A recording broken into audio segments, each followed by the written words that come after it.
Hello and welcome to the IPPFA TV. My name is James McNamee. I'm president of the Illinois Public Pension Fund Association. And today I have the pleasure of interviewing Chet Waldman from the law firm of Wolf Popper. They've been a longtime member of the Illinois Public Pension Fund Association and been very active in training and supporting public pension funds throughout the country in the area of protecting their assets with securities litigation. So, Chet, thanks for joining us today. You've been practicing law for a long time. And one of the questions I've always been curious, and I've never asked you, is what got you involved in this area of law? I mean, what made you interested in becoming a lawyer who was focused on securities litigation? Interesting. When you say I've been litigating for a long time, you are correct. I look up at the clock and I see this is my 40th year as a litigator. Interestingly, I actually started off at a large defense law firm, one of the biggest law firms in the country, which was based in New York at the time. And I started doing antitrust litigation. And while it was a big defense firm, I actually got caught on some plaintiffs' cases. We were actually representing the plaintiffs in those cases. One was a suit on behalf of a company against other companies, but one of the cases was actually the old USFL versus NFL case. And indirectly, my client in that case was Donald Trump, who at the time was the owner of the New York Generals, with Herschel Walker as the star player and Doug Flutie. And I just felt more comfortable working for a big defense firm doing plaintiff's work than defendant's work. I've always been more of an underdog kind of guy. And after a few years at a big firm, I grew tired of it and decided to look for another job. I was constantly being called by recruiters. And ultimately, I focused on a few of the larger plaintiffs' firms that specialized in class actions. And I went from antitrust to mostly securities cases. What attracted me was, for the most part, representing the little guy against bigger corporations. And back in those days, it really was the little guys, small shareholders. And that all changed in 1994 when the law changed and the Congress essentially changed securities litigations, class actions in particular, to have what they call now the lead plaintiff process. And in that process, they encouraged large investors, institutional investors, to represent classes as opposed to individuals. And that sea change, which occurred in 1996, really totally changed the business and the model. And since that time, we started to get involved with representing institutional investors like certain members of the IPPFA and institutions throughout the country. So, securities litigation, if I've got this right, basically plays a process of keeping markets fair and safe. Wouldn't you say that? And through the fact that your firm is out there making sure they're doing this and that the rules are applied and that it keeps us safe from misrepresentations and misstatements and fraud? Yeah, absolutely. There are two primary methods to try to keep the markets in check from bad actors, people who are defrauding shareholders. One is the government, mostly the federal government, through the SEC, that can go after companies both criminally and civilly. But the government has always had limited resources, so it can only go after certain kinds of things. And also, as politics change, priorities change, depending on what party is in leadership roles in the government. It changes the type of companies they're going to go after. And again, how limited or not their resources are. So Congress also created the securities laws to allow private actors, individual citizens, to sue companies in which fraud or other unlawful conduct has occurred. So it is, in reality, it is these private actions, primarily class actions, that work to really enforce the securities laws and really to put penalties on companies for breaking those laws. The amount of money that have been recovered in these class actions they've surpassed hundreds of billions of dollars. And that is really an impetus for a number of companies to toe the line and do what's right, where the government can only go so far with their budget and their resources. Allowing private people to come in and enforce the laws have become incredibly effective. So you're like a private policeman, the umpire calling the strikes on situations and stuff in the marketplace.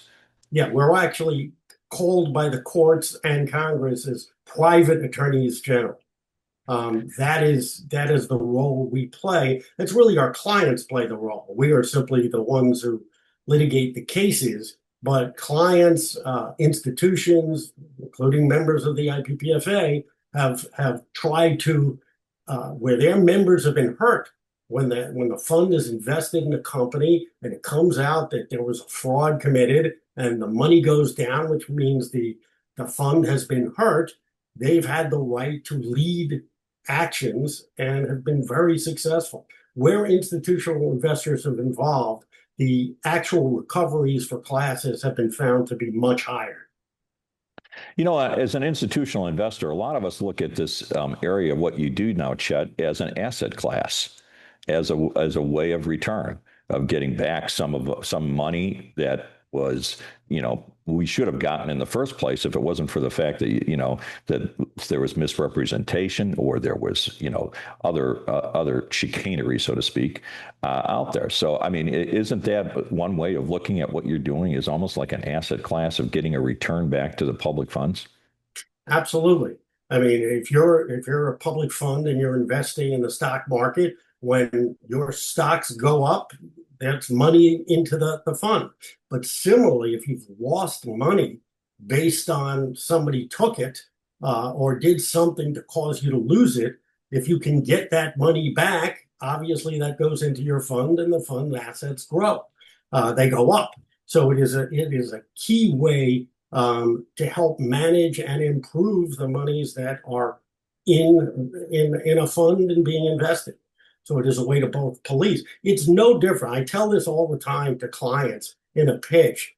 If you were at your fund and you're managing the fund and you find out that somebody stole $1 million for your plan and left the country.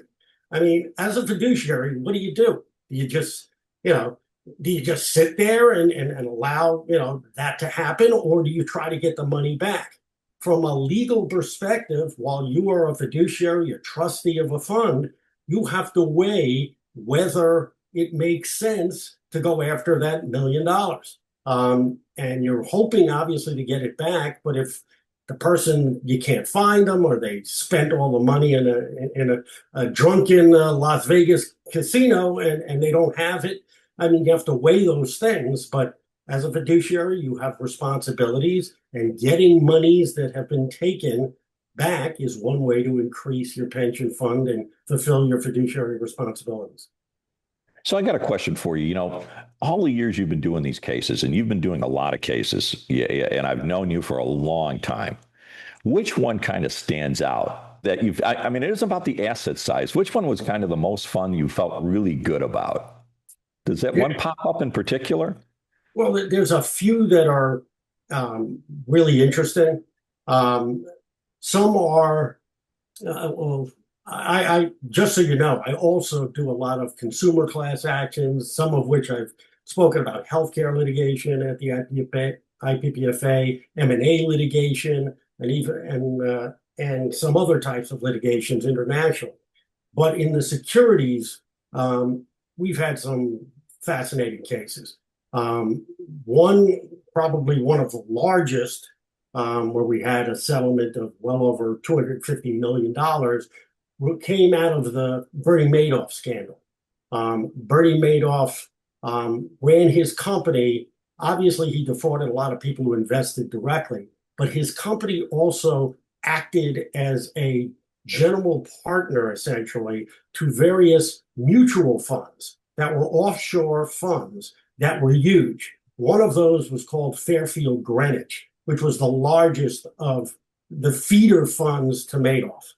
They lost billions of dollars. But after, Madoff went to jail and went bankrupt, we brought a case and ultimately recovered from the individuals and some insurance proceeds that weren't taken up in the bankruptcy court. We recovered over $265 million. So that was great. One of the more interesting cases we did was on behalf of Merrill Lynch, against Merrill Lynch, I should say. We represented the state of New Jersey pension fund. And there was a big class action, and it actually settled for a lot of money. I mean, they recovered well over $100 million in that case. But we, in monitoring the portfolio for New Jersey, recognized that they had a stronger claim than the rest of the class had. They had a contract claim beyond the simple security claim that other clients had. So we informed them about it, and essentially they were convinced to opt out of the class and bring their own individual action. Well, it took about 3 years, but we ultimately recovered $40 million for the state alone, that one client, not the class. They would have received probably, $50,000 had they put in their proof of claim, and instead, by litigating, we were able to get $40 million for them. That was fun, and that's a good one. We brought a case against Sunbeam years ago that went to the eve of trial. Literally, we were walking into the courtroom, and we ended up settling it. But I don't know if you remember, Chainsaw Al Dunlap was a famous anti-labor, CEO who came in and would just cut workforce and cut expenses, and he was notorious. But he ended up doing a whole accounting fraud with a second set of books that were not public, and ultimately we sued him, and we got him personally, in addition to the money from the company and insurance, we got him personally to pay a few $1 million, which is almost unheard of, which was a lot of fun. And that went to trial. But I've also gone through a whole trial, which was fascinating too, which was one of the only securities cases that made it through to a jury trial, a whole way. And I argued appeals of that case. We won a judgment against the CEO, controlling shareholder of that company, and I argued it twice in the First Circuit Court of Appeals.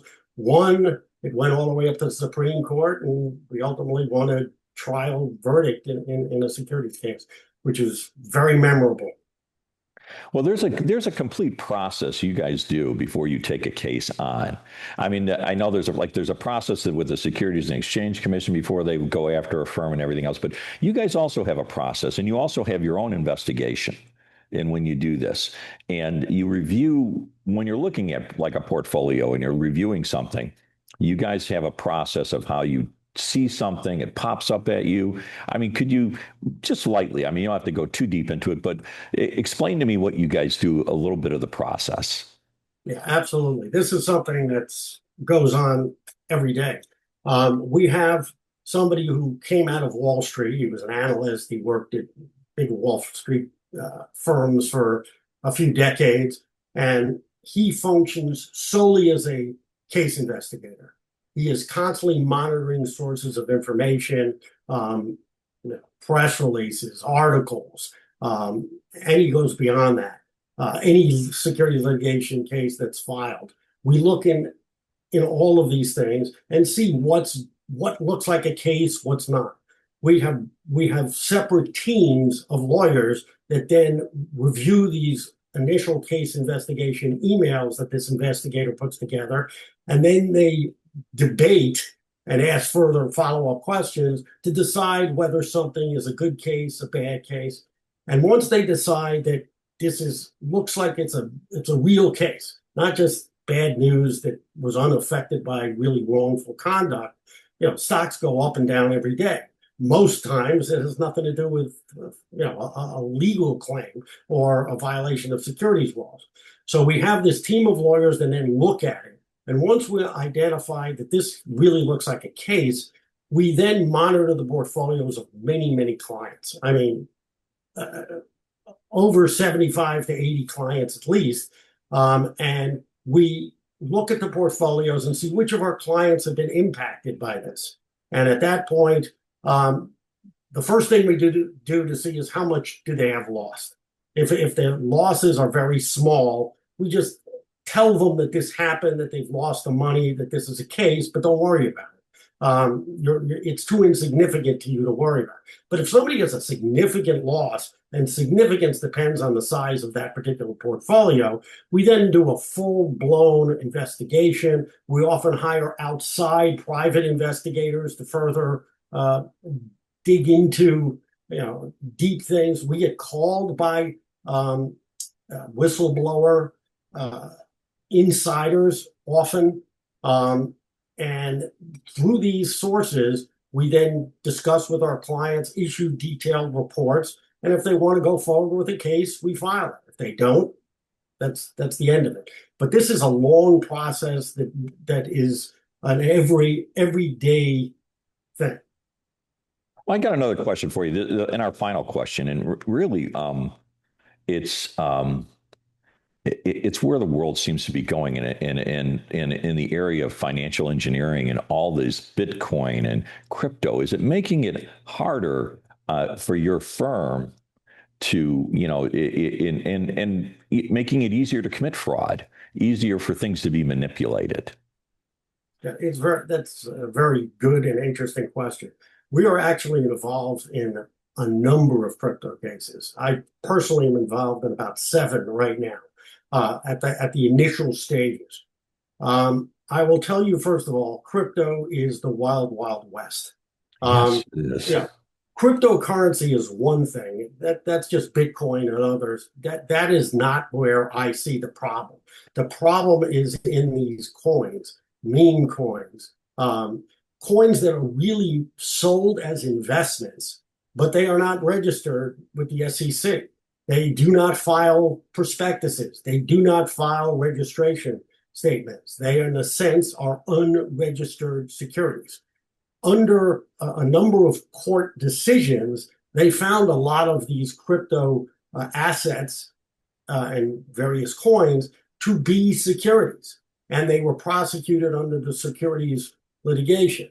And under the SEC, under the Biden administration, they were starting to become aggressive in going after companies that failed to register, which were clearly sold as investments.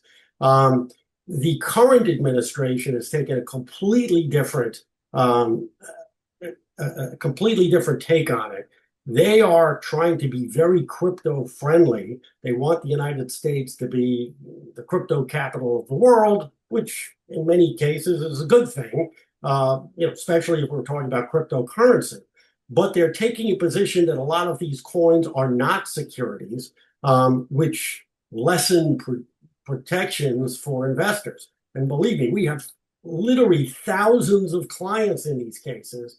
And we are not filing this with 1 or 2 plaintiffs. We are filing this with hundreds of plaintiffs who have lost their entire investments because they're complete shams. The level of fraud in this environment, which again is the wild, wild west, is beyond anything you see in the securities world.